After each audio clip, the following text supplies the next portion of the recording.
तो दोस्तों 16 फरवरी को अगर आपका एग्ज़ाम है सामान्य हिंदी क्लास 12th का और अभी तक आपने कुछ भी ज़्यादा प्रिपेयर नहीं किया है तो आज के इस वीडियो में देखेंगे कि क्या क्या मोटा मोटा आइटम है जो आपको जल्दी से पढ़ लेना चाहिए ताकि आप हिंदी में अगर मेहनत नहीं कर पाएँ या हिंदी की अभी तक पढ़ाई नहीं की है तो आपको कुछ ज़्यादा नुकसान ना हो और आप अच्छे से अच्छे नंबर लाएँ हिंदी क्लास 12th में।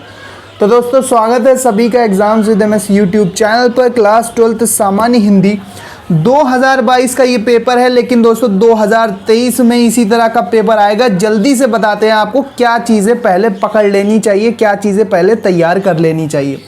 तो 302 DS कोड का ये पेपर है, 2022 में पूछा गया था। 100 नंबर का पेपर होता है। संपूर्ण प्रश्न पत्र 2 खंडों में है, खंड का और खंड खा, सभी प्रश्न अनिवार्य हैं। इसके बाद देखो सबसे पहले तो 10 नंबर के आएंगे हिंदी साहित्य के प्रश्न जो कि बहुविकल्पीय होंगे। हिंदी साहित्य के प्रश्न जो होंगे वो बहुविकल्पीय होंगे। और दोस्तों उसके लिए एक ट्रिक है कि आपके क्वेश्चन बैंक में अगर आपके पास कोई भी क्वेश्चन बैंक है तो वहाँ पर तो उसमें शुरुआत के 8-10 पेज में बहुविकल्पीय प्रश्न दिए रहते हैं, तो उनको एक बार देख लेना। 4-5 पेज रहेंगे, उनको अच्छे से पढ़ लेना तो सारे इंपॉर्टेंट क्वेश्चन मिल जाएंगे। 10 क्वेश्चन मैं सॉल्व करा देता हूं आपके हिंदी साहित्य के। पहले भी पेपर डाले मैंने, वहां पर भी सॉल्व किए हैं।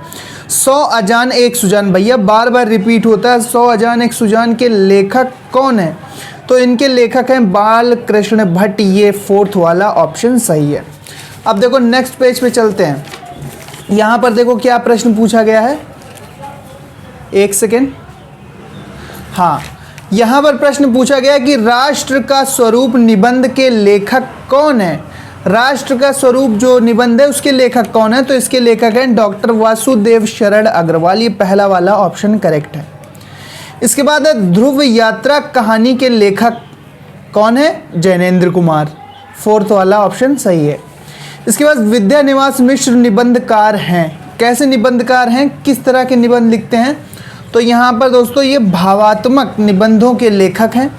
ठीक है, भावात्मक निबंधों के निबंधकार रहे हैं विद्यानिवास मिश्र, देख लेना इसको। इसके बाद भाषा और आधुनिकता निबंध के लेखक कौन है? तो प्रोफेसर जी सुंदर रेड्डी भाषा और आधुनिकता के लेखक हैं। अब देखो ये हिंदी पद्य साहित्य से 5 प्रश्न होंगे। हिंदी साहित्य का इतिहास लिखने वाले सर्वप्रथम विद्वान कौन है? तो गारसा दत्तासी नाम के विद्वान ने सर्वप्रथम हिंदी साहित्य का इतिहास लिखा था। अगला प्रश्न है मलिक मोहम्मद जायसी को किस धारा का कवि माना गया है? किस धारा का कवि माना गया है? तो सूफी काव्य धारा के ये कवि हैं। इसके बाद रीति काल को श्रृंगार काल का किसने नाम दिया था? रीति काल को श्रृंगार काल का किसने नाम दिया था? तो ये दिया था विश्वनाथ प्रसाद मिश्र ने। विश्वनाथ प्रसाद मिश्र ने। देखो नेक्स्ट पेज पे चल रहे हैं। 2 प्रश्न और छूटे हैं कि लहर के रचनाकार कौन है? लहर, आंसू, कामायनी, झरना सब जयशंकर प्रसाद की रचनाएं हैं, तो यहाँ पर 2nd वाला ऑप्शन करेक्ट है। इसके बाद देखो हिरोशिमा कविता के रचनाकार कौन है? तो हिरोशिमा जो कविता है वो अज्ञे जी यानी कि सच्चिदानंद हीरानंद वात्स्यायन अज्ञे ने लिखी है। तो भैया 10 नंबर का तो ये मटेरियल आपका बनता है। बहुविकल्पीय प्रश्न अगर 4-5 पेज किसी भी क्वेश्चन बैंक के पहले पढ़ लोगे कि निबंधकार कौन है, छायावाद के लेखक कौन है, किसकी कौन सी रचना है, लहर किसकी रचना है, हिरोशिमा किसकी रचना है। इसके बाद देखो ये सारी इसी तरह के बहुविकल्पीय प्रश्न होंगे 4 से 6 पेज में, उनको अच्छे से पढ़ लोगे तो भाई 10 नंबर का ये क्लियर होगा। ये अच्छा एक स्कोप है। अगर 10 नंबर 10 में से अगर 8-9 भी प्रश्न अच्छे से कर दोगे तो भाई काम बन जाएगा। ये एक अच्छा आइटम है। आइटम मीन्स ये अच्छा कंटेंट है जो कि 10 नंबर आपके पक्के करा सकता है।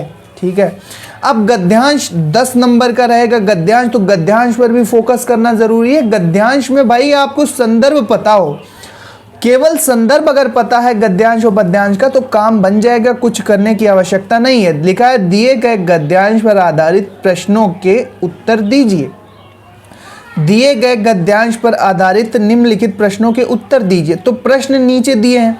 सबसे पहले आपको गद्यांश पहचानना आना चाहिए कि ये कौन से पाठ से लिया गया है और इसके लेखक कौन है। तो यहाँ देखो जन का प्रवाह अनंत होता है, सहस्त्रों वर्षों से भूमि के साथ राष्ट्रीय जन में तादत्तम तादात्म्य प्राप्त किया है। ये यहाँ से देखो रेखांकित अंश शुरू होता है, यहाँ से रेखांकित अंश की व्याख्या करनी पड़ेगी। तो ये रेखांकित अंश है। जब तक सूर्य की रश्मियाँ नित्य प्रातः काल भुवन को अमृत से भर देती हैं, तब तक राष्ट्रीय जन का जीवन भी अमर है। अब देखो इस पैसेज को 2-3 बार पढ़ोगे तो देखो सबसे पहला प्रश्न क्या पूछा गया है कि जन का प्रवाह का आशय लिखिए, कि जन का प्रवाह क्या है। भाई 2-3 बार आप पढ़ोगे 100% आप इसी में से छांट के लिख दोगे। थोड़ा बहुत इधर उधर करो तो ये जो गद्यांश है आप पहचानना सीख लो कि ये कहाँ से उठाया गया है, ठीक है, क्योंकि ये संदर्भ पूछेंगे ही पूछेंगे। देखो नेक्स्ट के प्रश्नों में संदर्भ पूछा ही पूछा जाएगा। देखो यहाँ पर क्या है दूसरा प्रश्न कि राष्ट्र निवासी जन किसके समान आगे बढ़ने के लिए अजर अमर हैं। राष्ट्र निवासी जन किसके समान आगे बढ़ने के लिए अजर अमर हैं। तीसरा प्रश्न है उत्थान के घाटों का निर्माण कैसे होगा। उत्थान के घाटों का निर्माण कैसे होगा। रेखांकित अंश की व्याख्या देखो पूछ ली गई है। जब तक सूर्य की रश्मियां, ये रेखांकित अंश है, इसकी व्याख्या पूछी गई। भाई घुमा फिरा के लिख देना, कोई घुमा फिरा के भी अगर आप अपने शब्दों में लिखो। इतना पैसेज तो आपको दिया है, उत्तर तो आपको यहीं से मिलेगा, इसी के आसपास आप बना के लिख सकते हो। रेखांकित अंश की व्याख्या, इसके बाद पाठ के शीर्षक, यानी कि पाठ का शीर्षक पता होना चाहिए कि भाई पाठ कौन सा है, और इसके बाद उसके लेखक, यानी कि यहाँ पर टोटल संदर्भ पूछा गया, संदर्भ क्लियर होना चाहिए। 2 गद्यांश दिए रहेंगे अथवा में, जो अच्छा आता हो, जो पहचान में आ रहा हो कि भाई इस पाठ का है और ये लेखक है इसके, वो वाला कर देना। आराम से आपको पूरे नहीं तो 10 में से 8 से 9 नंबर मिल जाएंगे। गद्यांश पढ़ लो, किताब में जो मेन गद्यांश दिए हुए हैं उनको एक बार देख लो, ठीक है। कम से कम मुश्किल से अगर लगेगा तो 2 से 3 घंटे लगेंगे। सारे इंपॉर्टेंट गद्यांश नोट डाउन कर लो, VVI उनके आगे बना लो, वेरी वेरी इंपॉर्टेंट लिख लो, तो आपको बिल्कुल भी हिंदी के पेपर की जब स्टार्टिंग हो रही है 16 फरवरी को, तो आपको कंफ्यूज होना नहीं पड़ेगा और आप कर ले जाओगे।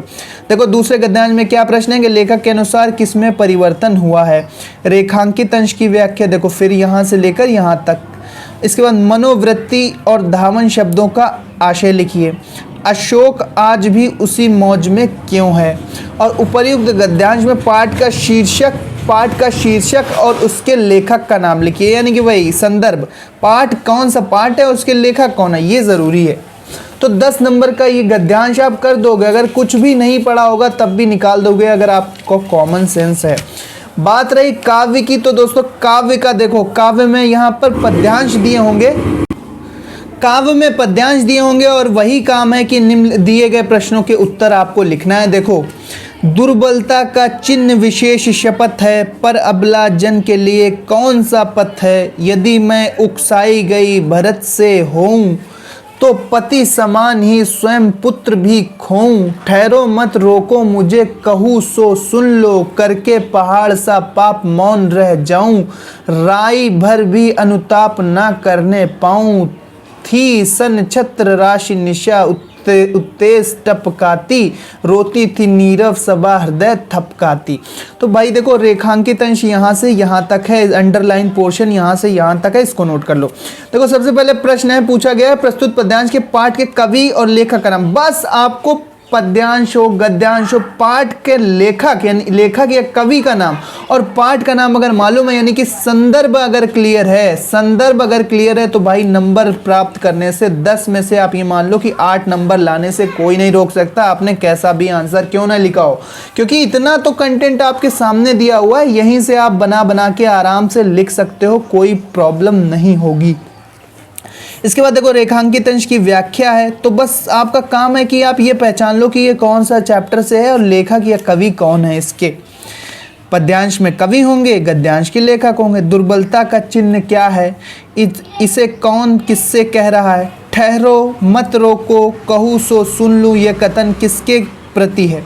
नीरव सभा की क्या स्थिति है, तो एक किसी गद्यांश का करना है जो अच्छा आता हो। पद्यांश का देखो यहाँ पर अथवा दिया है, ये देखो नेक्स्ट पेज पे दूसरा दिया है कि दुख की पिछली रजनी बीच विकसता सुख का नवल प्रभात, एक पर्दा या झीना नील छिपाए जिसमें सुख गात, जिसे तुम समझे हो अभिशाप, जगत की ज्वालाओं का मूल, ईश का वह रहस्य वरदान, कभी मत इसको जाओ भूल।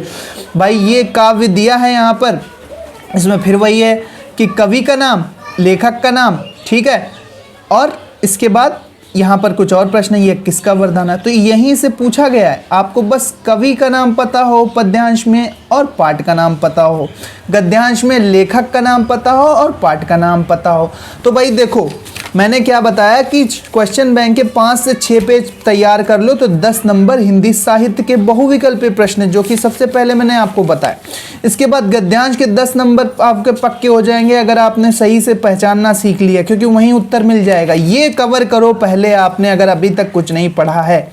और फिर आता है पद्यांश 10 नंबर, यानी कि 30 नंबर का काम तो अभी तक हो चुका है। आपने कुछ ज़्यादा नहीं किया, बस गद्यांश को पहचानना है, और वो गद्यांश को पहचाना और 4 से 5 पेज हिंदी साहित्य इतिहास के पढ़ने हैं शुरुआत में।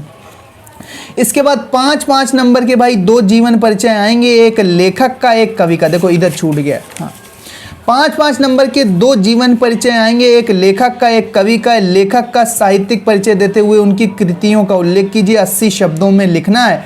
बस आपको थोड़ा जीवन परिचय, उनका साहित्य कैसा है, क्या क्या कौन कौन सी रचनाएं किस शैली में लिखी हैं, क्या उनके साहित्य से प्रकट होता है, क्या क्या कहना चाहता है लेखक, कौन कौन से। प्रो जी सुंदर रेड्डी, एपीजे अब्दुल कलाम, हजारी प्रसाद द्विवेदी। एपीजे अब्दुल कलाम का तो मोस्ट इंपॉर्टेंट है, ज़रूर तैयार करना।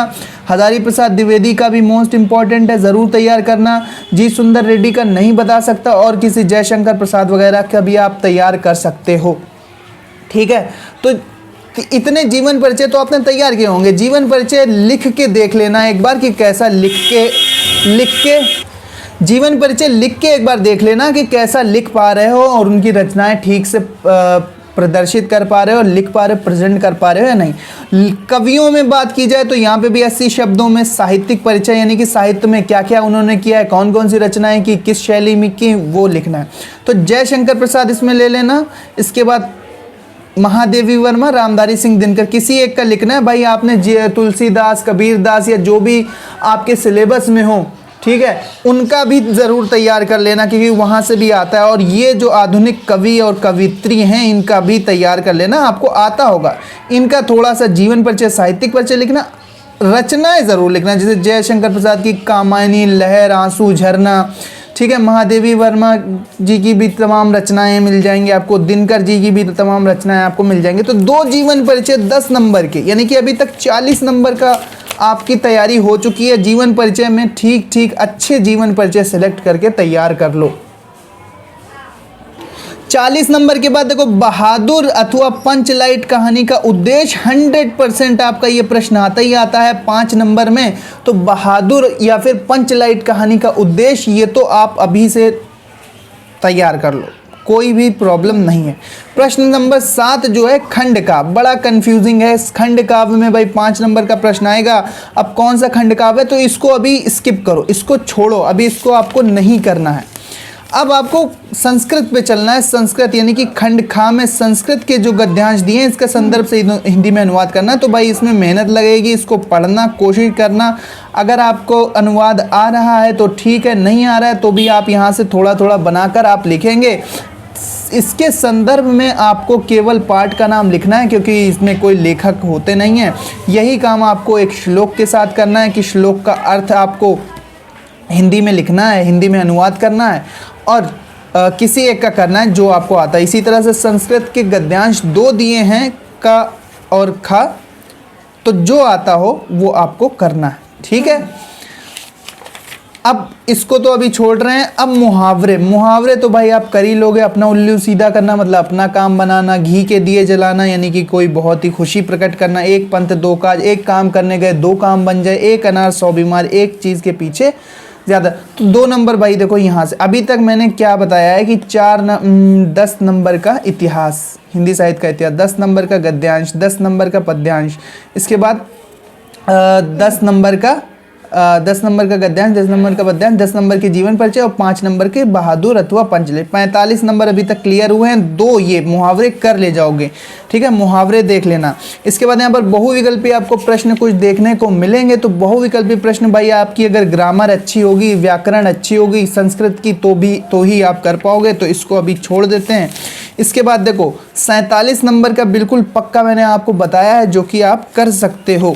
अब सही शब्दों का अर्थ आप भी चयन कर सकते हो, अभय, उभय, कूल, कूल, ठीक है, यहाँ पर आप कर सकते हो। लेकिन ये भी मैं ग्रामर का पार्ट मानूंगा, और इसको भी अगर आप छोड़ दें अभी तो फिर इसको छोड़ें। देखो 47 नंबर का अभी तक हुआ है वाक्यों का शुद्धिकरण, ठीक है, वाक्यों का शुद्धिकरण जो आपको करना है, वाक्य शुद्ध कर लोगे आप। 2 47 2 49, इसको तैयार कर लो पहले। इसके बाद 6 नंबर के रस छंद अलंकार में श्रृंगार अथवा वीर तैयार कर लेना, यानी दोनों ये रस तैयार कर लेना। अगर एक श्रृंगार और करुण भी तैयार करोगे तो भी काम बन जाएगा।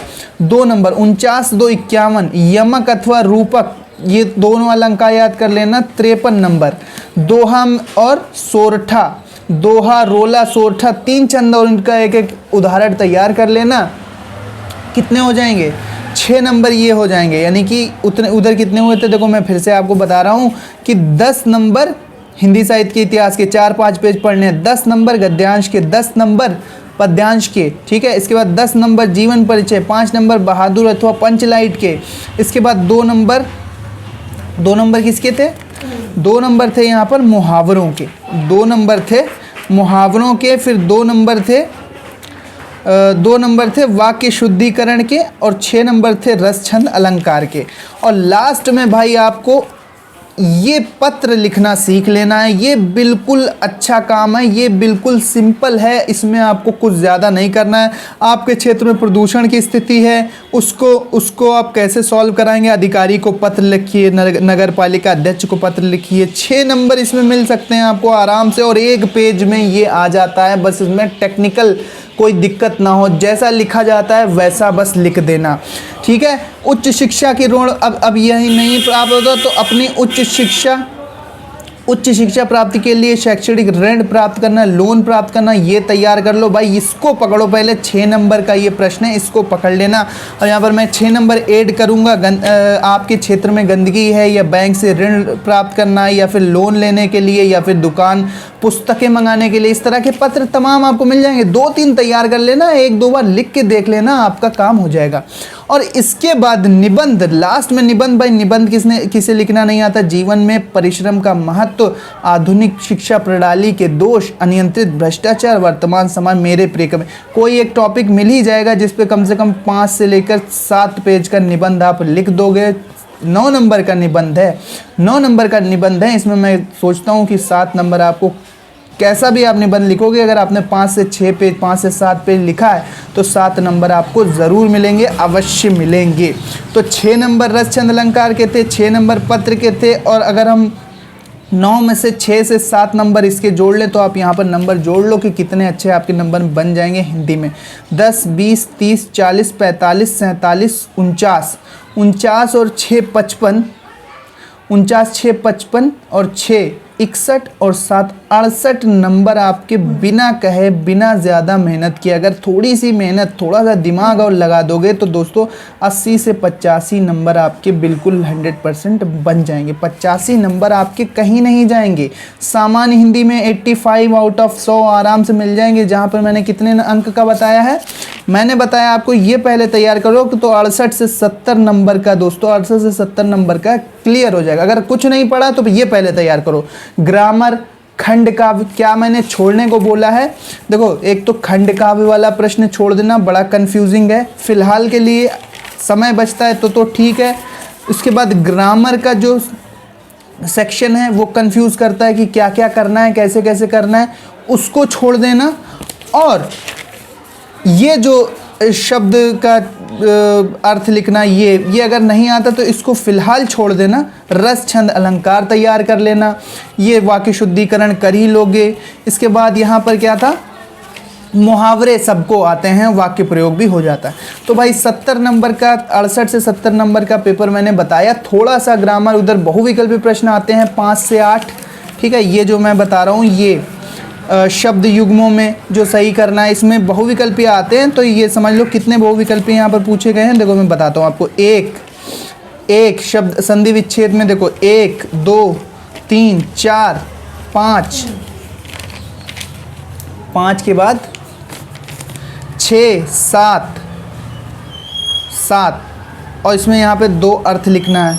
फिर यहाँ पे देखो 8, जिसका ज्ञान कम हो अल्पज्ञ, जंगल में स्वयं लगने वाली अग्नि, ठीक है, दावाग्नि। 8, 9, 10, 10 प्रश्न में 5 प्रश्न तो आप वहाँ पर कर ही दोगे बहुविकल्पीय, तो 70 से 75 नंबर आप आराम से ले आओगे अगर आप थोड़ा सा दिमाग लगाओ। फाइन। संक्षेप में मैं ये कहना चाह रहा हूँ कि हिंदी साहित्य का इतिहास तैयार करो, प्रश्न नंबर 1। हिंदी इसके बाद गद्यांश तैयार करो, पद्यांश तैयार करो, जीवन परिचय तैयार करो, मुहावरे देख लेना 2 नंबर में, रस छंद अलंकार देख लेना, पत्र देख लेना 6 नंबर का, और निबंध 1-2 बार लिख के देख लेना 2-3 बार कि कितना 5 से 6 पेज लिख पा रहे हो 10 से 20 मिनट में, 10 से 15 मिनट में, या नहीं लिख पा रहे हो।